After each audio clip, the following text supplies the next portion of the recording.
My name is Oliver Cousins, this is Darren Young, and last year we travelled to Europe. So asked the big question, should Britain stay in Europe? We all know how that worked out.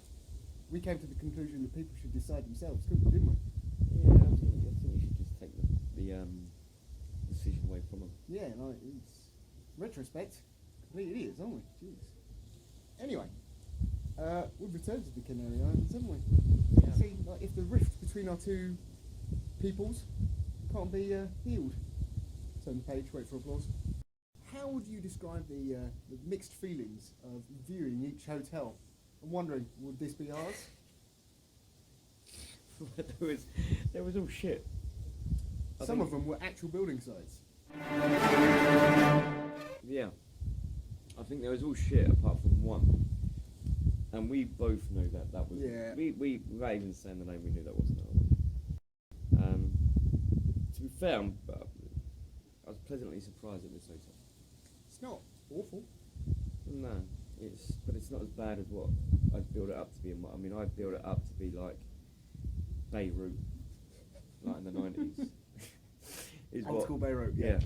Modern day Damascus. Yeah. You know, Baghdad after the Americans left. That sort of luxury. I mean, I know that the Spanish are renowned for being quite laid back. That actually takes the piss. Yeah, you've gone too far. I had my passport in my pocket for 4.5 hours. Ready and waiting. Exactly, I like to be prepared.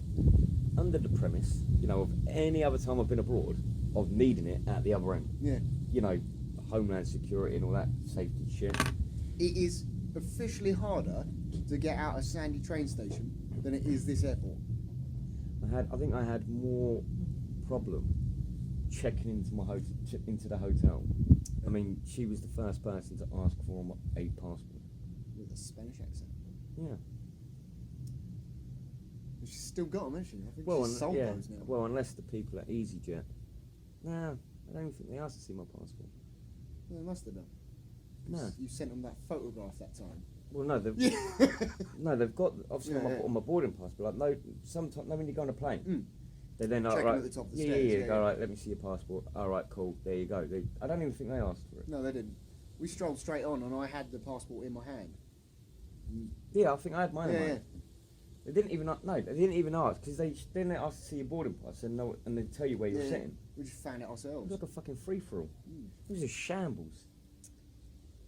I'll tell you what, it's not going to be like that after Brexit happens. No, you need a flipping visa, but then again, the Spanish probably won't check it. No. So, just get a bit of paper and write Spanish visa on it, you'll be fine. Would you like to see my visa? Here it is. You've misspelled Spanish, so I have. What are we going to do about this? But it's still legit, right? Yeah. That'll do. I'll tell you what, actually, I've realised something that Britain and Europe have in common. Racists. Yeah. How would you describe, if you had to give a nationality to the gentleman we met, how would you describe him?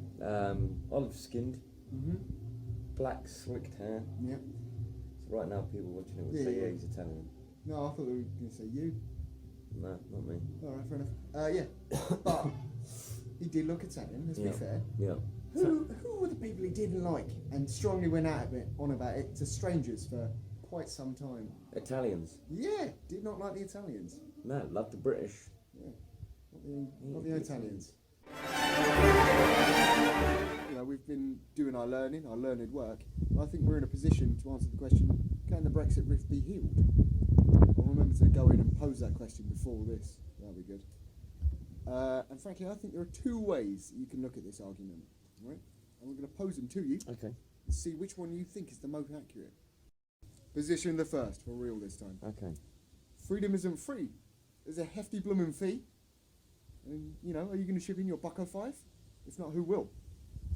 What do you think of that? I think you got that from Team America. I was listening to the soundtrack. I was kind of hoping to pass that off as my own. But this one, definitely original. You'll never have seen this before or heard it. Category 2. On this big, apparently blue planet, I wouldn't know I'm disabled, we're all one species, apart from the species that man are trying to wipe off, like all of the other ones. ISIS? Just generally mankind in general. Okay. Not a good thing, really. when you think about it, they're awful. Okay. This is a bit of a downer.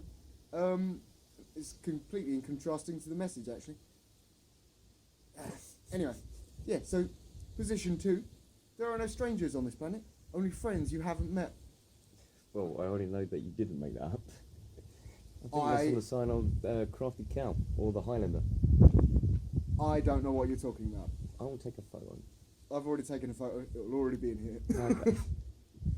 Okay. Yeah, so I think that kind of neatly sums up this magical journey. I think we've made a lot of good points.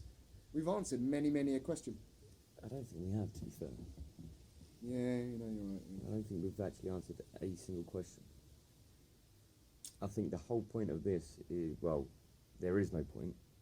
It is just two I assume middle-aged... you're talking about life. Two middle-aged men just rambling off. Middle-aged, how dare you? I am... Yeah, I'd be lucky if I'd lived double this, actually. Oh, yeah, Anyway. middle-aged would be about 50 now, wouldn't it? Probably not. No? Not with the NHS going the way it is. I just keep telling you, man, it's going Mad Max.